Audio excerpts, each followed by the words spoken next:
Hello and welcome to this episode of the Happy Baking Biscuit Bonanza.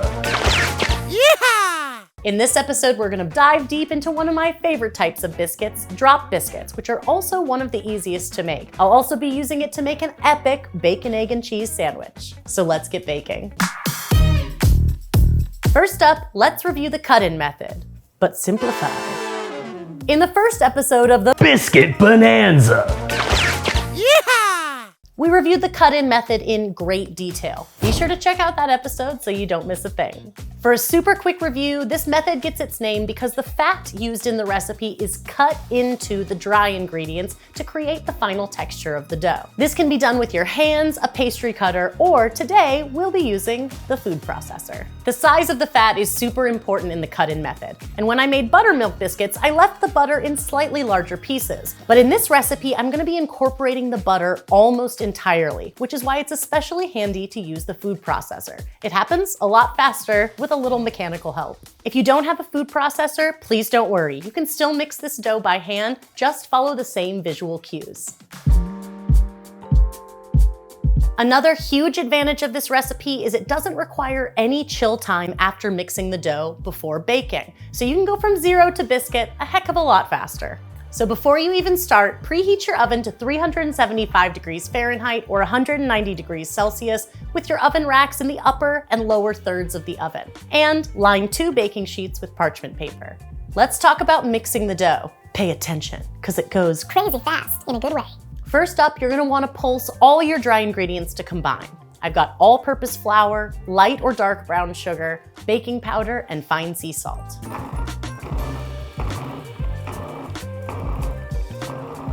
Next, I'm gonna cube my cold butter into about 1/2 inch or 1 centimeter wide pieces. Add the cubes to the food processor and pulse until they are fully incorporated into the dry ingredients. This will take a couple of minutes and the mixture will resemble a course meal. The term course meal is something that you'll see a lot in recipes, and I just want to take a second to explain what that means. You know how cornmeal or semolina flour are a slightly different texture than a wheat all-purpose flour? Wheat all-purpose flour is sort of light and fluffy, and those others are a little bit, well, mealier. It's a coarser grind and a coarser grain. While this doesn't really look like cornmeal per se, you can see that it no longer just looks like flour. It has a little bit of texture to it, sort of like cornmeal has a little bit of texture. In a liquid measuring cup, whisk the buttermilk and egg to combine. Add the wet ingredients to the food processor and pulse until a sticky dough forms. That's it! Let's talk about shaping the drop biscuits. Drop biscuits actually get their name because of their shape, because the batter or dough is dropped onto the baking sheet. You can do this with 2 spoons, the way you might do with cookie dough, or I like to use an ice cream scoop or cookie scoop. Just like in the first episode of the Biscuit Bonanza. Yeah! You can shape these biscuits slightly different sizes.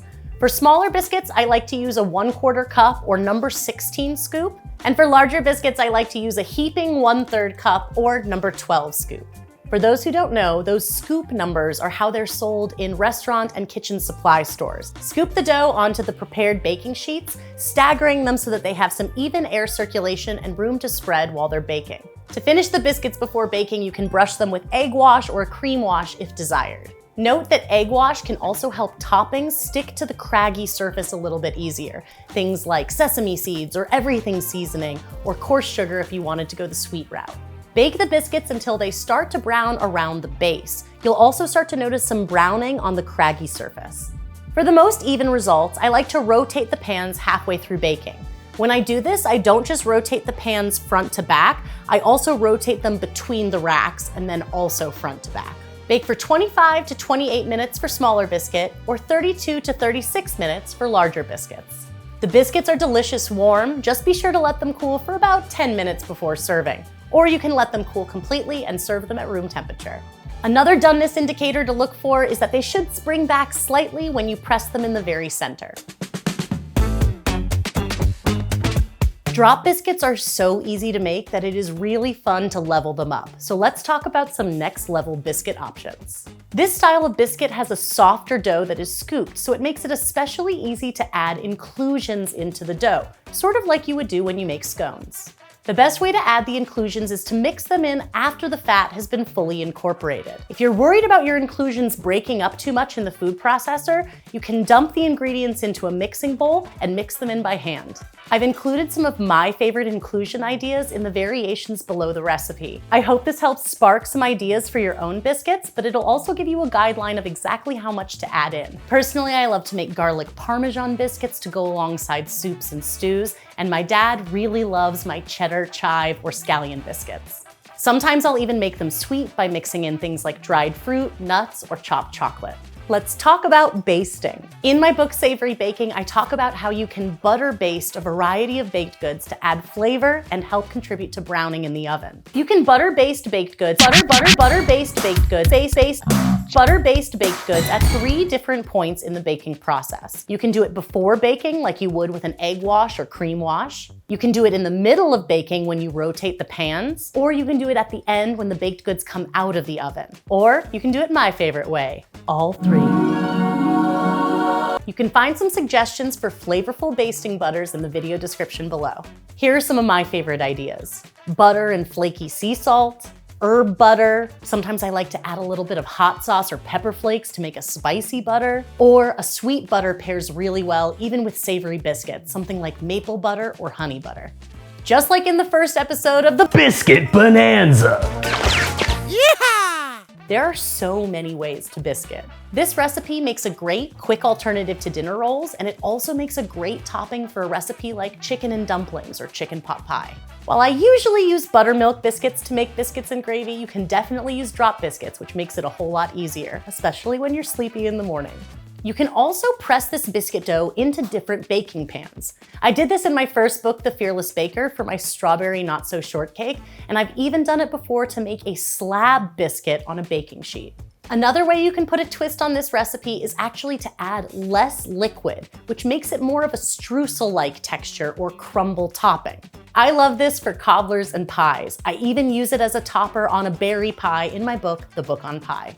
Start by adding 115 grams or a half cup of buttermilk to the mixture, then add more buttermilk, 15 grams or 1 tablespoon at a time until the mixture forms a crumbly streusel-like topping. Let's use our delicious drop biscuits to make an epic bacon, egg, and cheese sandwich. The bacon! I'm obsessed with making candied bacon. It's just one extra step, but the flavor payoff is huge. Line a baking sheet with aluminum foil and then lay your bacon strips on the sheet. If you're making a lot of bacon, don't be afraid to put them fairly close together because they shrink as they cook. Sprinkle brown sugar over the surface of each piece of bacon and garnish each generously with freshly ground black pepper. Bake at 400 degrees Fahrenheit, 205 degrees Celsius until the bacon reaches your desired level of crispness. The egg! I'm obsessed with James Park's recipe and concept of cooking a fried egg in chili crisp. The oil in the chili crisp helps to cook the egg, and the chili crisp components sort of become the flavorful skirt on the bottom and base of the egg. I'm tweaking his original idea slightly by using it to make a molded scrambled egg, which is one of the ways that I like to eat a bacon, egg, and cheese. If you want a runny yolk on your bacon, egg, and cheese, just fry the egg instead. I'm gonna scramble the eggs first, and I'm basically making a little stovetop miniature frittata. I love this because I can mold the egg to the exact size of the biscuit. Heat a nonstick skillet over medium-high heat, add your chili crisp and a little bit of butter into the pan. I'll place a well-greased ring mold or round cookie cutter into the pan, and then pour my scrambled eggs into the center.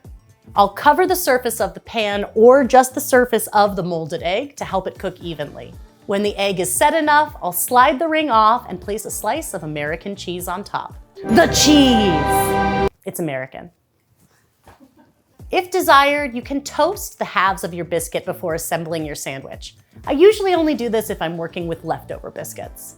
Cut the cooled candied bacon strips in half and place them on the base of the biscuit. Put the cheesy chili crisp egg on the bacon and place the other half of the biscuit on top. Now enjoy yourself a mighty fine biscuit breakfast.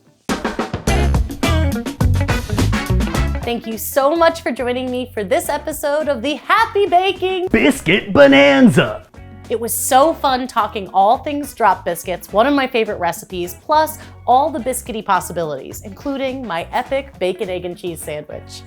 If this episode inspires you to bake, or if you have any biscuit-related questions, please let me know in the comments. You can find the recipe for my drop biscuits and for my bacon, egg, and cheese sandwich linked in the video description below. And remember, there's even more biscuity goodness, including more recipes, inside my book, Savory Baking. You can get more information on ErinJeanneMcDowell.com. Stay tuned for the third and final episode of the Biscuit Bonanza. Yeah! Where I will be making my flakiest cheese biscuits. Until next time, wishing you lots of happy baking.